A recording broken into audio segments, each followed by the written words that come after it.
Bwana asifiwe. Assalamu alaikum.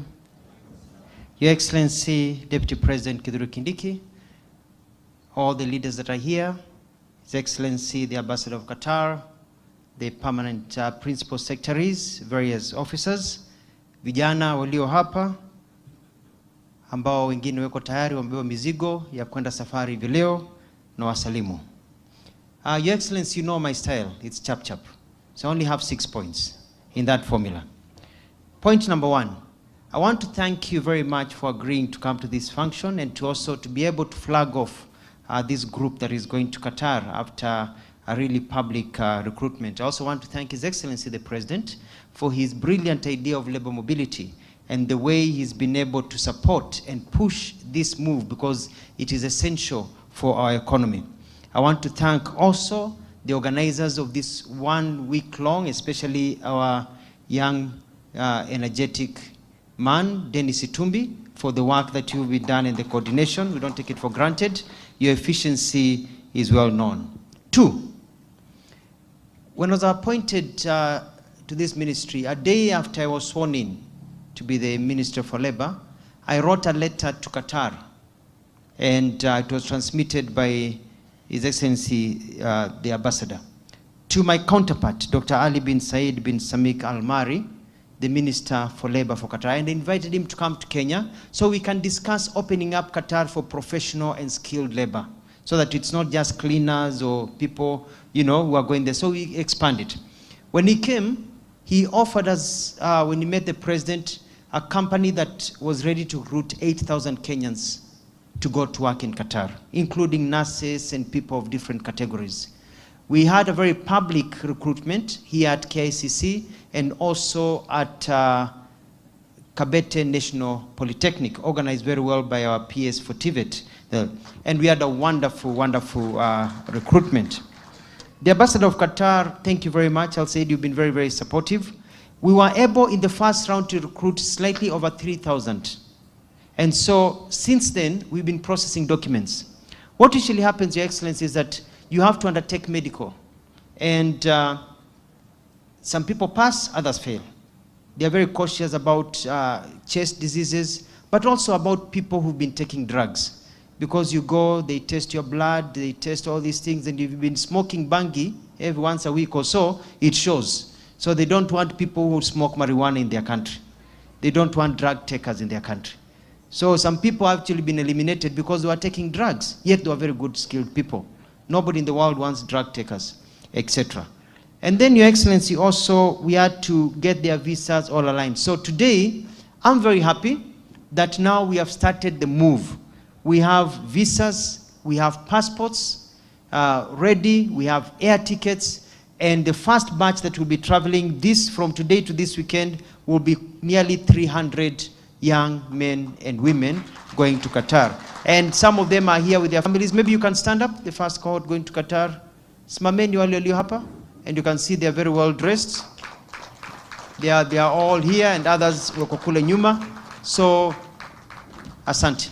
And some of them, wale wako nyuma pale wanunua mkono, they have come with their suitcases and their families. And after this, we'll ask you to take a photo with them, because at 1 o'clock, I'm escorting them to the airport to make sure wameenda wakiandanga, so that people know that this is real. We do expect that for the other ones, today we've received, I think, nearly 100 new visas for others. So the visas will now be coming every other day. So this will be a continuous process, people signing job offers, working on it and moving. There are new job offers that have come that have changed. There are people who had been hired to work as cleaners, whose job has changed to work as packers, to pack. It's the same job. So we'll have to be resigning. Some of you will be resigning, the ones traveling tomorrow and over the weekend. And Your Excellency, we are sending a crew with this team so that we can actually show them in Qatar, working in Qatar. Ndio watu wanaosema ni story za jaba, wameze wembe. Number 3. Dennis Itumbi talked about something very important, about the whole aspect of commissions. Now, there are 2 aspects of employment. You see, these are not our jobs. These jobs are overseas. It's a company that decides, I want to hire Kenyans. When they say they want to hire Kenyans, some companies say, I will pay for onboarding of the Kenyan. I will pay for their ticket, I will pay for their medical, I'll pay for their transport, I'll pay for all these processes. Their job is just to get into the plane and come here, and I'll take care of them. Those are few.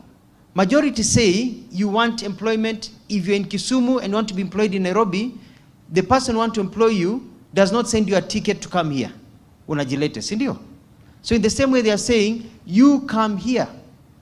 Now, Your Excellency, the government cannot recruit people. That is done through agencies that are recruited according to the law. So the recruitment agencies are the ones who know where to rush for medicals, where to do attestation of documents and all that. So these agencies are the ones now you work with to ensure that your documents are in order and to be able to travel. So when the agencies say this is the breakdown, they need to give you a breakdown of how much it costs you for your ticket, everything, plus a small agency fee for them to remain in office. So I hope you understand. So nobody, and this is very important, nobody is forcing you to go. Nobody is forcing you to pay. You make the choice. I went to Australia. They say they want nurses. They'll be paying them 500,000 shillings a month. But before you can become a nurse in Australia, before you go, they need you to do attestation, they need you to do exams. When you look at all those things plus the ticket of nearly $1,500, it comes to nearly 300,000 shillings just to go to Australia. The companies, they are not paying, but they say the job is here, get everything done and you come. So it's good for you to understand that there are some that provide everything, others don't provide everything, and it's there. My job as a minister is to make sure that you're not conned. If you've paid a deposit and you fail your medicals, then you get back the remaining money that you need to get. You don't get conned, and you go back and you do your life. Maybe you change your mind after a while. You know, you find a beautiful girl, you decide, roho yangu, nyota yangu ni hii, sitaki kumwacha hapa, ataenda. So you say, I'm not traveling. I want to get married. I've got another job in Kenya. It's okay. They cut the medical fee, they cut their fee that they use to process you, and they give you back the rest of the money. So nobody will be conned under my watch. Number 4, there are all types of jobs that are available, Your Excellency. The other day I went to see off a group of 42 that are going to the Bahamas. Chefs, waiters, very good salaries at the Bahamas. And so we've got all kinds of jobs that are available. We currently going on right now at the TVET here, Nairobi Technical, no, the other one here, near Pangani, Kamukunji. Right now, they are interviewing people who are riders. Mtu wa boda boda, unapata kazi, you become a rider in Dubai, dropping packages and everything, and you make 100,000 shillings a month. That is going on. There is going to be an activity in Kilifi for the same. This morning, I got an offer. Somebody said they have 7,000 jobs of technical work. Plumbers, electricians, for Dubai. We'll be announcing that so that you give an opportunity to everybody. I will still go around the country, so I can go to every county, so people don't have to come to Nairobi to get jobs. We have some that will be in Nairobi because of ease and the speed, because the 7,000, they need them before the end of the year. We have to do them in a central place, but others will be going last. Your Excellency, as we hired these people, Qatar, in the list that they gave us, some of the people that were hired, 23 have been banned because they went to Qatar before and they broke the law. So whatever you do follows you. So those, they're actually drivers. We have now to tell them, sorry, you cannot travel. You're not wanted in Qatar. They just sent us the list.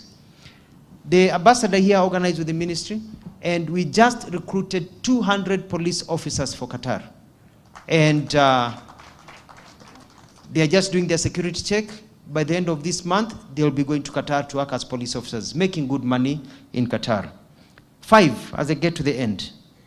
There's this talk about brain gain versus brain drain. When people leave the country and go overseas, they're not going to stay there. They'll come back. They're actually gaining skills. When you go to Germany, for example, or you go to England and you're working as a technician, you are gaining skills that we don't have in our country, or even better way of doing things. So when you come here, you are actually bringing better ideas that we have not seen before. How to do things better. If you go to Qatar, Qatar has very high standards, very first world country.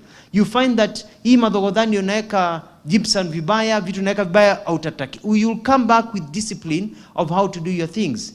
The polytechnics, the TVETs are usually adjusting their curriculum to fit the international standard that has been required by Qatar, Saudi, and other nations. So we are actually gaining when people go overseas. And we have very many people out here. We have over 5.4 million Kenyans who can work if they got an opportunity to work. We can't absorb all of them. When a few go overseas, it doesn't mean that we are losing anything in our country, because we have more professionals, people who are trained, than we actually can absorb in our economy. So they go, but the gap is not there. But they go and come back with new ideas. So wale naysayers, wanapiga mdomo, wanasema hii iwezekani, nitakwambia inawezekana. And this will happen.